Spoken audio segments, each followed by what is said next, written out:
Bonsoir Marie-France, merci d'être venue ce soir pour nous parler de tes histoires extraordinaires. Oui, bonsoir Josia. Alors je me présente. Je suis Marie-France Lelanne et je suis médium depuis quelques années.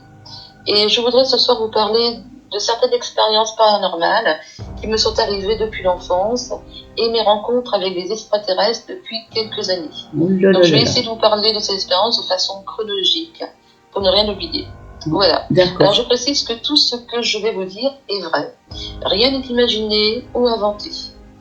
Donc, au tout début, donc ça a commencé à l'âge de 7 ans. On était en Afrique avec mon père et j'étais atteinte d'une crise de paludisme. J'avais plus de 42 fièvre. Et là, à ce moment-là, donc, j'ai fait une NDE, ce qu'on appelle une NDE, ou en français EMI, mort imminente. Voilà. Ouais. Donc, je suis couchée dans un lit, bien sûr.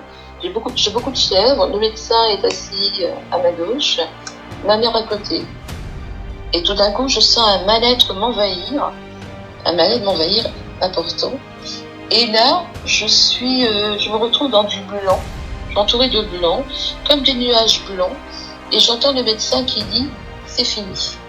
Ma mère hurle, parce que voilà, pour eux c'était fini. Et je les entends, j'entends tout ça, et je prends ma respiration. Donc moi je suis debout, mais entourée de blanc, je ne suis plus dans la même dimension. Je prends ma respiration et je crie. Je veux crier à ma mère, non, je ne suis pas morte, je suis toujours là. Mais aucun son ne sort de ma bouche. À la fin, donc après, ça continue, j'entends toujours ma mère hurler, crier, et j'arrive à une entrée blanche où des êtres lumineux me regardent et me reconnaissent. J'entends mon prénom. Partout on dit, c'est Marie-France, avec beaucoup d'étonnement, de surprise. Donc moi, je ne sais pas ce qui se passe, je ne comprends pas. Et tout d'un coup, je sens la main d'une présence féminine qui me tient la main gauche et qui m'emmène, enfin on se promène, voilà, c'est ça. On se promène tout d'un coup dans des allées lumineuses, il y a des cristaux, c'est magnifique. Je vois comme des bâtiments. Et tout au fond, je vois une espèce de trône immense, comme j'étais petite, 7 ans évidemment, le trône me paraissait immense, et le sol est blanc, mais c'est beau, c'est magnifique. On arrive au trône, et tous les êtres lumineux sont autour du trône, pour ne pas que je vois qui est l'être installé sur ce trône.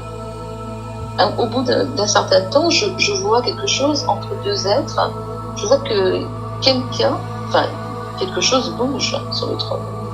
Mais cet être a remarqué que j'avais vu, donc ils se sont bien serrés, tous bien collés les uns contre les autres, et du coup je ne voyais plus rien. J'attendais, j'étais dans la peur, je me demandais ce qui allait se passer, et tout d'un coup j'entends l'être qui parle très fort, avec une voix puissante, pleine d'amour, mais aussi avec beaucoup d'autorité, et qui dit « ce n'est pas son heure, il faut qu'elle y retourne ». À ce moment-là, j'ai deux êtres qui me tiennent les mains, à droite et à gauche, et on me pousse vers un endroit sombre, et moi je suis comme une gamine qui fait ta petite crise, qui ne veut pas y retourner. On me pousse dans un endroit sombre, je les entends dire « elle est forte ». Et j'arrive dans cet endroit, et au moment où je pénètre dans l'endroit sombre, j'entends le médecin qui dit « elle a bougé ». Ça, c'est quelque chose. Donc je me suis réveillée bien sûr quelques temps après. J'en ai parlé à ma mère qui me dit « mais c'est normal, t'avais pas plus de 42 fièvres, tu délirais, c'est normal ». Mais moi, à cet âge-là, je savais que je n'avais pas déliré. Oui, c'est ce que tu as vécu, hein, oui.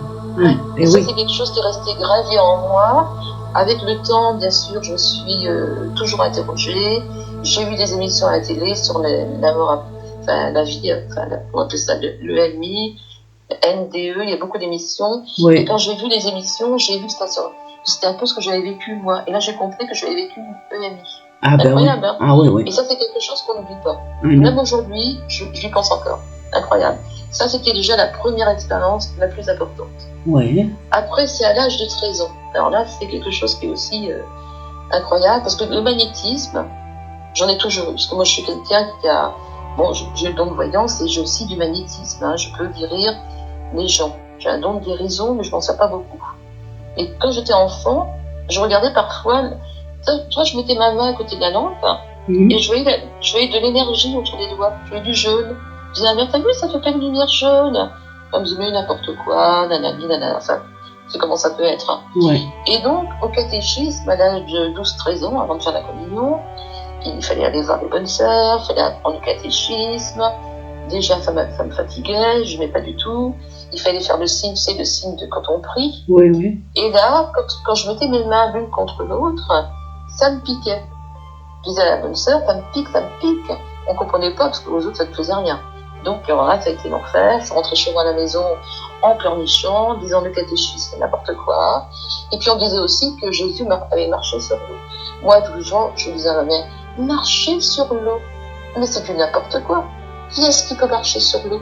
Tu vois, quand on est enfant, on peut avoir ce genre de réaction. Hein. Et oui, et oui. Et donc ça c'était à l'âge de 12-13 ans. Je fais ma communion là, quand même.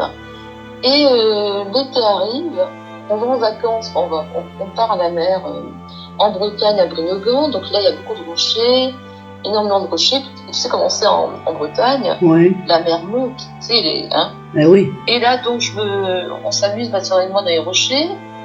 Et puis ma soeur se rend compte que l'eau monte, moi aussi, mais par contre, moi, j'étais dans un coin, ou dans un trou, dans un creux. J'avais un très haut rocher à ma droite, j'étais dans un trou, puis à côté, il y avait plein de rochers, et je voulais moi aussi sortir de là, mais quand je mettais un pied devant, je tombais dans un trou. Parce que l'eau est arrivée déjà presque au niveau des cuisses, et je n'arrivais pas à voir où je mettais les pieds. Oui. Et tu t'imagines la scène, hein. Eh oui. Ma soeur s'inquiétait, donc je disais à ma soeur, non, t'inquiète pas, j'attends que l'eau monte pour pouvoir nager. Alors c'était faux, hein. Et comme c'était 7h du soir, il y avait que ma mère sur le sable, c'était quand même inquiétant.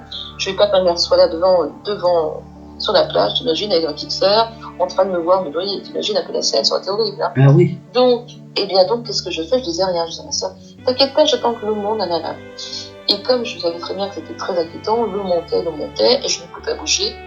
J'ai regardé le ciel et j'ai crié de toutes mes forces intérieurement, je ne veux pas mourir, plusieurs fois.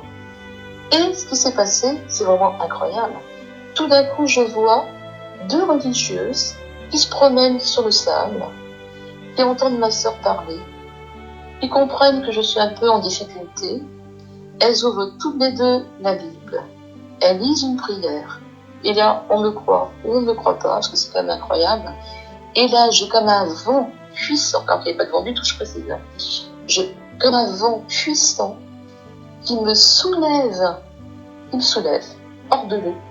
Donc j'ai le pied droit qui est sur l'eau, qui touche légèrement un petit rocher, le pied gauche carrément sur l'eau, et ce vent puissant me sort de là. Ça fait un peu, tu sais, quand tu soulèves un filet de poisson, là, tu sais, ça fait du bruit. Oui. Et l'eau, ça fait du bruit. Oui. Ça a fait le même bruit. Et je me suis retrouvée donc debout sur l'eau, un pied devant, un pied derrière. Enfin, j'avançais, et ce vent me poussait et me maintenait au niveau de l'eau. T'imagines? Et je me suis dit en marchant, oh, incroyable, je marche sur l'eau. Et j'étais propulsée sur le sable, et j'ai cru que j'allais tomber. Mais ce vent, bien sûr, m'a retenue afin que je ne tombe pas. Eh oui. Et là, une des bonnes sœurs s'est retournée, elle a dit, elle est croyante. Incroyable, hein? Ah bah C'est oui. incroyable. Quand on parle de ça à certaines personnes, il y en a qui ne croient pas. Donc tu as cru quand Jésus marchait sur l'eau du coup. Ah bah maintenant, j'ai compris. Et voilà. J'ai compris que c'est le souffle de Dieu qui est tellement puissant qu'il peut faire n'importe quoi. Tu vois? Bon, voilà. C'est la puissance du souffle. Maintenant, tu vois, je sais. Mais tu te rends compte par où j'ai pu passer pour le comprendre. Hein. Incroyable, hein? Eh oui. Donc voilà ce qui est arrivé déjà quand j'étais enfant. Peut-être d'autres choses, mais j'ai oublié, hein, parce qu'il y a eu du temps. Ouais. Autrement, en 2004, donc je vis à Paris à ce moment-là, et là... Quel âge tu as en 2004? Ah, je suis une cinquantaine, je ne sais plus. 40, enfin, pas même 50, je crois, je ne sais plus très bien. Ouais. Non, même pas, non, moins que ça, Non, dans une petite quarantaine. D'accord. En 2004, on est encore bientôt. Une quarantaine, 40. Ouais. Donc, je vais... Oui, là, j'étais embêtée parce que l'appartement que j'avais à ce moment-là était en vente. Il était en vente. Il fallait absolument que j'en trouve un autre pour me loger. Ouais. Et j'étais à la fin du bail. J'étais à 3 semaines de la fin du bail, t'imagines? Ah ouais. Et j'avais juste visité un appartement comme ça qui me semblait pas mal. Et on attendait l'accord du propriétaire. Donc je crevais de peur que le propriétaire n'accepte pas Ouais. la candidature, quoi. Donc j'avais été voir des gens à Paris, tu sais, lors de Versailles, il y avait une espèce d'exposition sur les trucs, sur comment dire, spéculatisme, sur la parapsychologie, tout ça. Et là, c'est bizarre comment les choses se font des fois. À l'entrée, on parlait avec d'autres personnes, et puis je disais, moi je suis athée parce que ceci, parce que cela. Et une des filles qui me dit, allez à la chapelle, rue du Bac, vous allez voir, elle va vous aider. Je dis, ah bon, qui ça? Qui va m'aider? Elle me dit, la Vierge Marie. Donc, je vais à la rue du Bac, à la chapelle. Au début, je vois rien de spécial. C'est très joli, c'est vrai. Ceux qui connaissent doivent savoir, c'est une petite chapelle avec une très jolie statue de la Vierge Marie, c'est très beau. Mais au départ, je ne voyais rien. J'y suis retournée une deuxième fois, et là, la fois d'après, je voyais des rayons, tu sais, je sais pas, tu connais pas, toi, la statue, tu connais pas la chapelle du Bac. Non. Tu été, toi? Non, j'ai pas été là-bas. Et donc, je voyais des rayons lumineux qui bougeaient comme ça sur les bancs. Ouais, la statue émanait des rayons lumineux, et ces rayons lumineux bougeaient comme ça de droite à gauche. Imagine. Donc, j'ai fait comme les autres à ce moment-là. Je me suis présentée à l'hôtel, debout. Et intérieurement, j'ai dit que j'avais peur parce que je risquais de ne pas avoir d'appartement en 3 semaines. Et là, c'est incroyable. J'ai été touchée par un des rayons lumineux. Tout mon corps était transpercé par le rayon. Et j'ai entendu, et là on se sent dans une autre dimension, tu vois, on n'est plus dans la même énergie. Et oui. Et j'ai entendu Marie qui m'a dit, ne vous inquiétez pas, vous mourrez.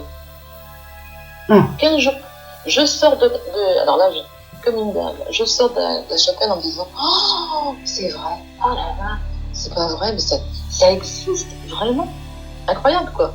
15 jours plus tard, j'appelle l'agence, ils me disent, si, c'est bon, c'est ok. Tu te rends compte? Ah oui, bah tu vois. C'est incroyable. Bah oui. D'être touché comme ça, tu te rends compte? Et un jour, on est allé avec des amis, on attendait à l'entrée, parce que c'était pas ouvert, et il y avait des gens qui parlaient. Puis il y avait une dame qui parlait de son fils. Elle disait que son petit garçon, il voulait s'asseoir absolument dans la chaise où Paris s'était assise il y a très très longtemps, quand elle a fait une apparition, et son père disait non, n'y va pas. Et le gamin, il s'est quand même installé dans la chaise. Et lui aussi, il a été touché par le rayon. Et quand il était à voir son médecin généraliste, le médecin a dit, il n'a plus de cancer. Oh, bah c'est un miracle, ça. C'est incroyable, hein? Ah oui. Son cancer a été guéri comme ça.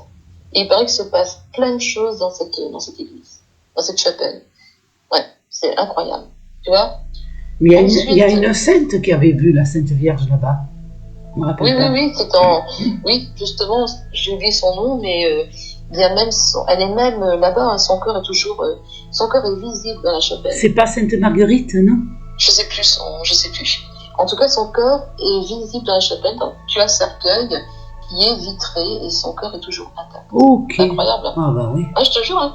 Donc, quand tu vas devant l'autel, tu vois le corps de cette personne, de cette sœur, et tu es devant la statue de la Vierge. C'est incroyable, hein? D'accord. Tu te rends compte?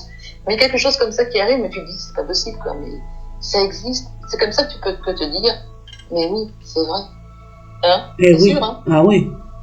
Oui, alors, oui. en 2010, donc ça, tu vois, c'est quand même déjà pas mal, hein, tout ça.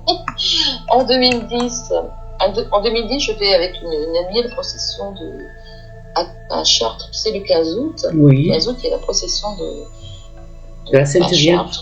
Ouais. Voilà. Et ils me déplacent beaucoup de prêtres, d'évêques, et ils marchent avec la statue de la Vierge Marie, un tas de choses derrière, un tas de statues, des drapeaux, c'est important, c'est immense. Hein. Et donc je vois la statue qui arrive vers moi. Et c'est marrant, quand elle arrivait vers moi, je sentais une force, une puissance qui me donnait chaud. Tu te rends compte, c'est incroyable, hein. Et quand elle est passée à côté de moi, cette statue, Oui. j'ai eu une pluie de poussière d'étoiles, dorées. Je sais pas comment t'expliquer. Une pluie dorée, oui. De la poudre dorée qui me recouvrait.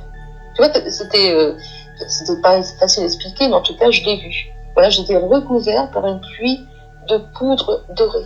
Tu te rends compte? Ah ouais. Mais c'était que sur toi ou de partout? Non, que sur moi. Ah, Non, okay. que sur moi. Que sur moi. C'était pas non plus visible à ce point-là. Évidemment, ça se voyait pas énormément, mais ouais. Je le voyais moi. Tu vois, je le voyais. Ouais. Quand j'ouvrais les yeux, je voyais ces petits fragments de lumineux, de couleur jaune, qui m'entouraient. C'est incroyable, hein. Et avant, je te dis, il y avait cette puissance qui émanait de cette statue. Donc, tu vois, elle était là. C'est incroyable, hein. Ah ouais. Voilà ce qui m'était encore arrivé en 2010. Voilà. Et ensuite, ensuite, il s'est passé quoi? Je travaillais à ce moment-là comme commerciale sédentaire, tu vois, oui. à Paris, en région parisienne. Et j'ai commencé la voyance qu'en 2011, à peu près. Oui. 2011-2012. Mm-hmm. Et j'avais rencontré une parapsychologue à la Foire de Paris vers, ça fait longtemps, ça fait en 2002. Et cette parapsychologue, je vais un peu raconter tout ce qui m'était arrivé, là, tout ce que je t'ai dit là maintenant. Mm-hmm. Ouais. Donc elle m'avait dit oui, non, votre ange était là, Jésus était là aussi, enfin, tas de choses. Et cette femme-là m'avait dit, alors que je n'étais pas du tout au courant, elle m'avait dit, votre don de médiumnité n'étant pas exploité, elle m'avait dit, faites attention, vous intéressez les extraterrestres. Ah. En 2002, moi, quand elle m'a dit ça, je me suis dit, mais qu'est-ce que c'est que ça? Mais comment elle l'a su, elle comment elle l'a su? Parce qu'elle savait, elle le sentait, c'est toi, elle le savait. Ah ouais. Par rapport à tout ce qui m'était arrivé, quoi, elle l'a compris. Ouais. Elle l'a senti. Moi qui ne savais même pas ce que c'était un extraterrestre, t'imagines? Mm-hmm. Je me suis dit, mais quoi? C'est quoi? Après, du coup, je regardais sur Internet. Et puis, tu vois, le temps a passé, les extraterrestres, j'en ai pas vu, hein. J'ai rien vu, hein. Je me dis, allez, bon, enfin bref.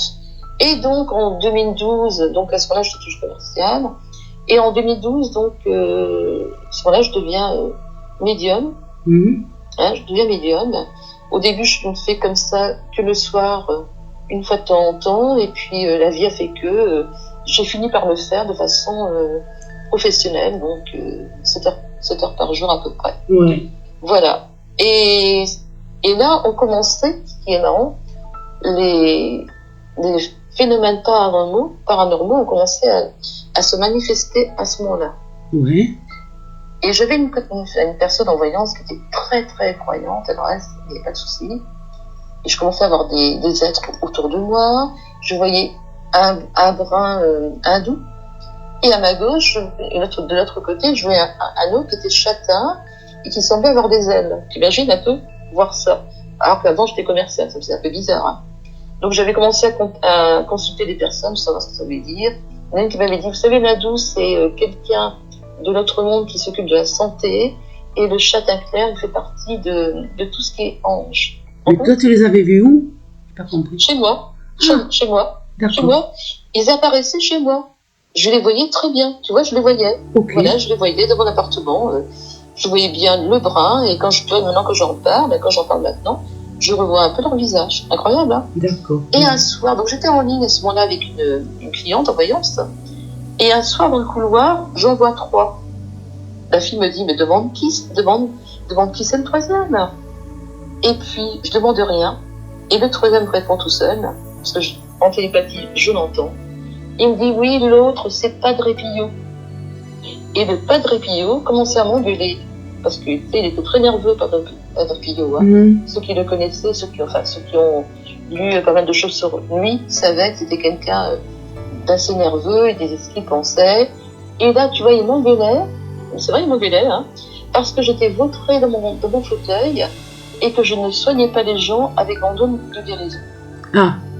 Il n'était pas content. Et oui. Et il me disait même, en télépathie, je l'entendais, si tu continues comme ça, on va t'enlever ton don de voyance. Tu te rends compte? Oh mince. T'imagines? La fille me disait, mais non, il va pas tomber ton voyance, t'inquiète pas, nanani, nanana.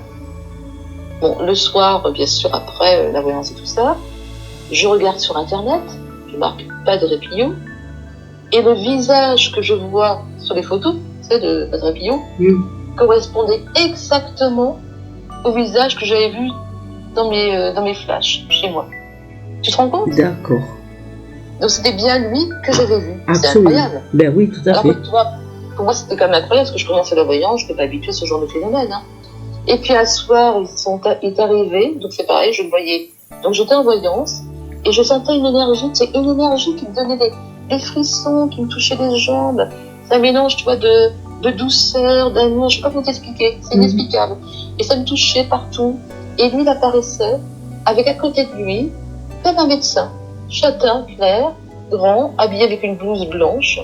Et il me disait, le Padre Pio, Marie-France, va te coucher, on a un travail à faire sur toi. Tu te rends compte? Ah là là. Et là, bien sûr, je dis à la fille en voyant ça pas plus tard, il veut souvent m'enlever mon dos. Elle me dit, mais non, nanani, nanana. Et donc, je me couche. Et là, je sens qu'on travaille au niveau de mon chakra coronal. Ah. Et heureusement qu'à ce moment-là, j'étais en contact avec quelqu'un qui était avant ingénieur et qui s'est retrouvé après, il aidait les gens, vous savez, des énergies et tout ça. Et lui, il a vu Jésus, il a vu un tas de choses. Et lui m'expliquait. Donc, le lendemain matin, je l'appelle et j'ai vu quelqu'un, nanani, nanana. Et je vois, il me dit, ouais. Il me dit, mais tiens, vous avez de la chance, hein. Vous avez vu le Padre Pio? Moi, je l'ai jamais vu.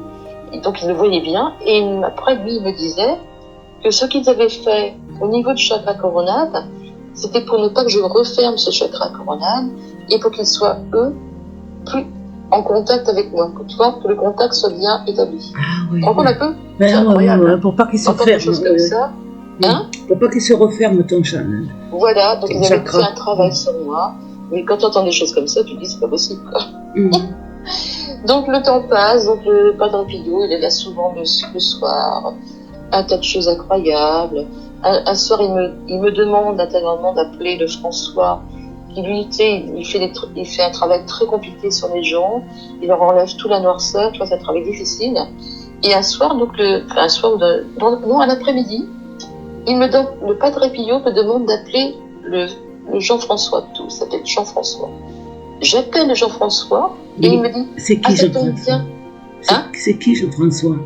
C'est le gars c'est un gars, une connaissance, tu veux, qui était avant ingénieur, oui. Et qui maintenant, est à la retraite, et qui aidait les gens.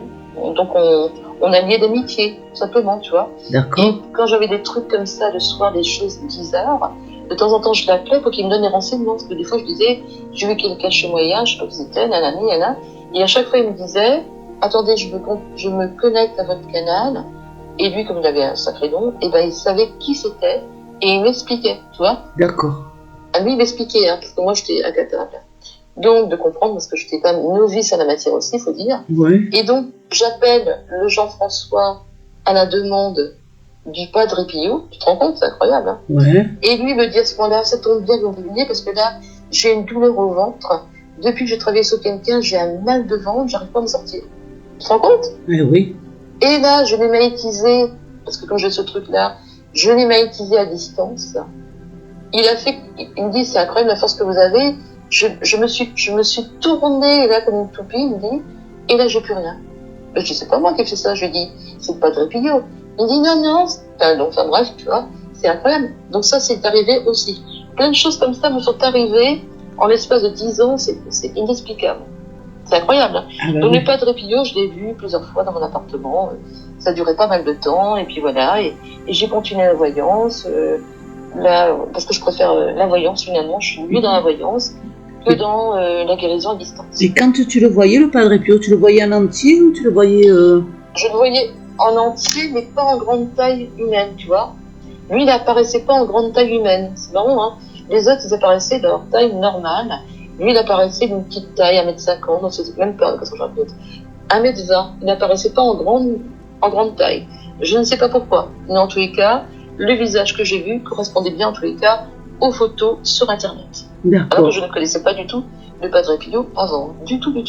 Et tu le voyais habillé comment, le Padre Pio? avec ça, tu sais, son espèce de, comment on appelle ça, là, son truc marron, là. Ah, voilà. Je sais plus quel nom ça, là. Oui, moi non plus. Je sais plus. Ouais, bah, c'est pas grave. Je me C'est pas rappelle grave, pas. dans tous les cas, tu vois. Et ben voilà, donc ça, c'est ce qui s'est déjà passé en 2013. Voilà, donc après, il s'est passé plein de petites choses, mais bon, un peu difficile à expliquer. Ça serait trop long. Autrement, par contre, un jour, je me promène en voiture à Paris, sous périph', Oui. et je sens une énergie. Tu sais, tout le monde sent quelque chose. Mhm. Je sens une énergie sur le côté gauche. Donc je regarde, et quand je regarde, mon regard est attiré vers le ciel. Et le ciel est comme découpé, tu vois, et comme s'il y avait une fente dans le ciel. D'accord. Et là, apparaît dans le ciel, ça je n'oublierai jamais de ma vie non plus, comme un médecin, tu vois, Ouais. un homme châtain, il porte un t-shirt manche courte et un short, et puis il avance, comme ça, tu vois, là-bas le sol est blanc. Ton image, le sol est blanc, il est dur, rigide, il avance en souriant, en se marrant, il avance jusque là où il peut avancer, puis il me regarde. Et puis là, il me regarde, tu vois, il rigole de moi. Et au moment même où il se marre, il y en a un qui apparaît dans ma voiture, Oh. à ma droite. Oh. Et je le vois en lumière blanche. Oh là là. Et il met sa main sur ma cuisse droite. Ok. Et je conduis comme ça, tu te rends compte? Bon, heureusement, qu'au fil du temps, il est quand même disparu, mais c'était incroyable.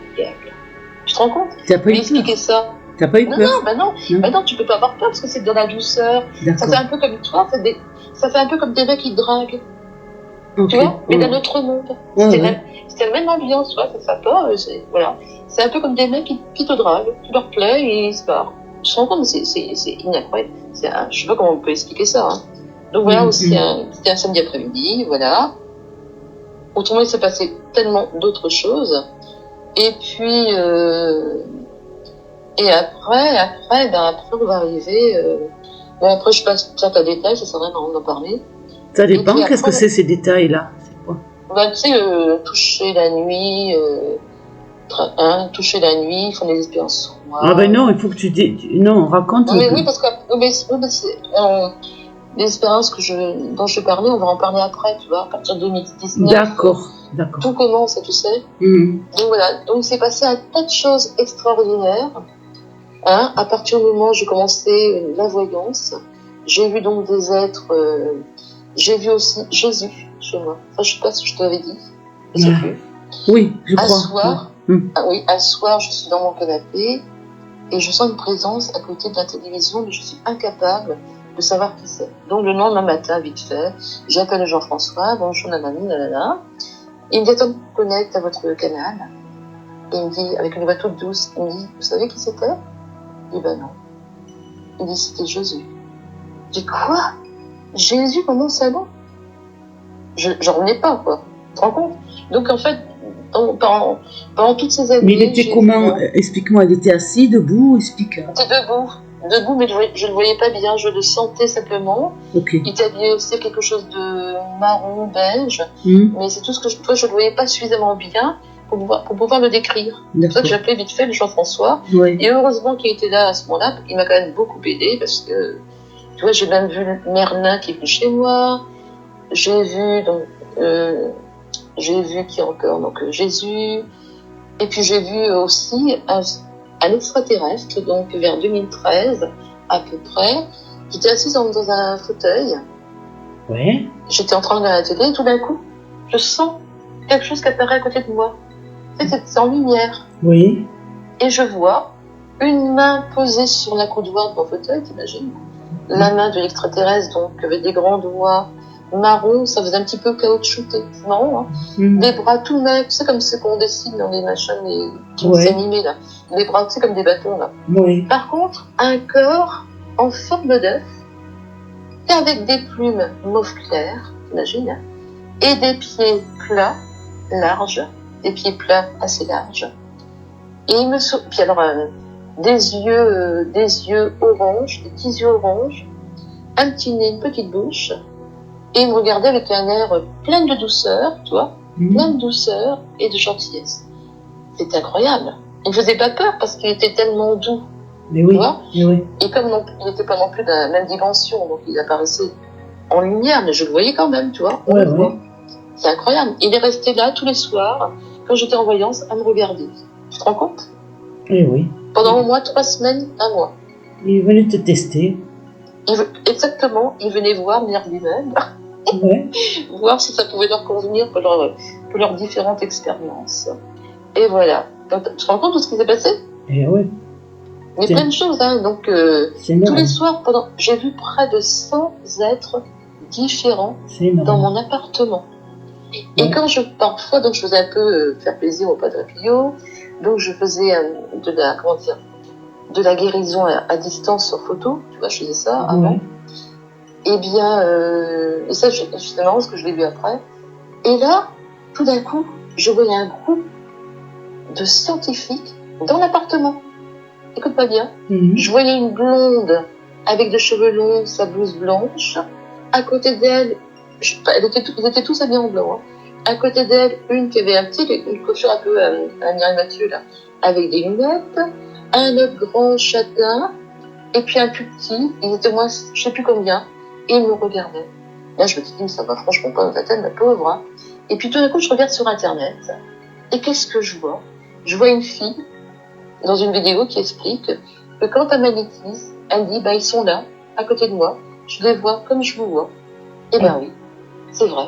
Tu vois, comme ça aussi que j'ai eu la preuve que je n'étais pas la seule à avoir ce genre de choses. Elle a vécu ça aussi, oui. Oui, elle est magnétiseuse. Et quand elle magnétise des gens, ils sont tous autour d'elle et ils la guident dans l'espace qu'elle veut faire. D'accord. Tu te rends compte? C'est incroyable, hein? Donc là, grâce à cette vidéo que j'ai vue sur Internet après, j'ai eu la preuve que ce que je voyais, je ne les connais pas, quoi. C'était pas mon imagination ni quoi que ce soit. Tu te rends compte? Que c'était vrai, bien sûr. C'est pourquoi ce serait ton imagination. Tout ce que tu as vu. On peut se dire, mais c'est que tout. Quand t'es pas habitué, tu te dis, mais c'est sûrement moi qui l'imagine, t'as truc, tu vois. Et donc, j'ai eu des preuves. Donc, j'ai été, heureusement pour moi, aidée par le Jean-François, qui, comme lui, était dans le métier maintenant depuis près de 10 ans, et que lui, il avait été aidé par Jésus pour guérir quelqu'un qui était dans un fauteuil roulant. Donc, tu comprends que il m'a beaucoup aidé, quoi. Et qu'après, j'ai vu ce truc sur Internet. Donc, tout ça, ça m'a donné un petit peu d'assurance. Hein? Oui. Voilà, donc le temps a passé comme ça, j'ai eu plein de choses, et puis après j'ai déménagé, je suis venue vivre, j'ai quitté la région parisienne pour vivre après en Bretagne, voilà. Et là pendant donc 2 ans, tu vois quand j'ai fait le déménagement là, de 2017 à 2019, il s'est pas passé grand chose, peut-être eu 2-3 accouchements la nuit sur une année, mais c'est tout. Tu vois, t'es un peu tranquille, il se passait plus grand chose. Ma vie normale, comme tout le monde, quoi. Tu vois. Et puis, donc là, je me disais, tiens, c'est bizarre, ils m'ont laissé tranquille, personne m'embête, c'est très bizarre. Mais ça n'a pas duré.